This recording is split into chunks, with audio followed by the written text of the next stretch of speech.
በኢራን ባላስቲክ ሚሳኤሎች እየተደበደቡት ያሉት የመካከለኛው ምስራቅ አገራትም መላቅጡ ጠፍቷቸዋል። የተባበሩት አረብ ኤሚሬትስ 7 ባላስቲክ ሚሳኤሎችና 16 ድሮኖች ቢወረወሩባትም የሀገሪቷ የአየር መከላከያ ስርዓት አብዛኞቹን ጥቃቶች ማክሸፍ የቻለ ሲሆን እስካሁን ድረስም ከፍተኛ ውድመት አልተመዘገበም። ሳውዲ አረቢያ በሀገሪቷ ላይ በርካታ ድሮኖችና ሚሳኤሎች ቢዘንቡም የሳውዲ መከላከያ ኃይል ከ1 ደርዘን በላይ ድሮኖችን በአየር ላይ መቶ መጣሉን አስታውቋል። በባህሬን በአንድ ተቋም ላይ የእሳት አደጋ የተከሰተ ሲሆን አደጋው ከኢራን ጥቃት ጋር ግንኙነት ሊኖረው እንደሚችል ተጠርጥሮ ምርመራ እየተደረገበት ይገኛል። በአጠቃላይ ኢራን የአሜሪካ ወዳጅ ወደሆኑ ባህረ ሰላጤው ሀገራት የምትሰነዝራቸውን ጥቃቶች ቀጥላለች።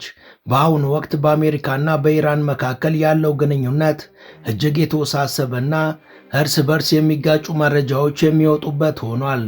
ፕሬዝዳንት ዶናልድ ትራምፕ ከኢራን ጋር የሚደረጉ ንግግሮች ውጤታማ መሆናቸውን የገለጹ ሲሆን አንዳንድ መረጃዎች ደግሞ ስብሰባዎቹ በፓኪስታን ወይም በኦማን ሊካሄዱ እንደሚችሉ ፍንጭ ሰጥተዋል።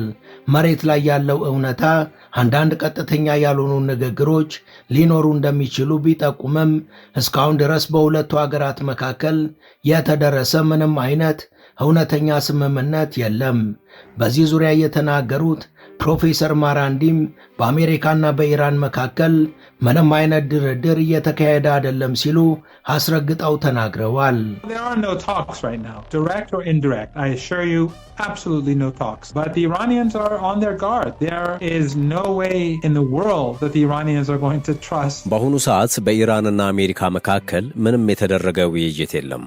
ኢራኖች በምንም አይነት ሁኔታ ከትራምፕ አስተዳደር ጋር ቀጥተኛም ሆነ ቀጥተኛ ያልሆነ ድርድር የሚያደርጉበት ምንም ምክንያትም ሆነ መሰረት የለም። አምናም በድርድር መሃል ዘንድሮም በድርድር መሃል የተጠቃ ሀገር ለድርድር ይቀመጣል ብሎ ማሰብ የዋህነት ነው።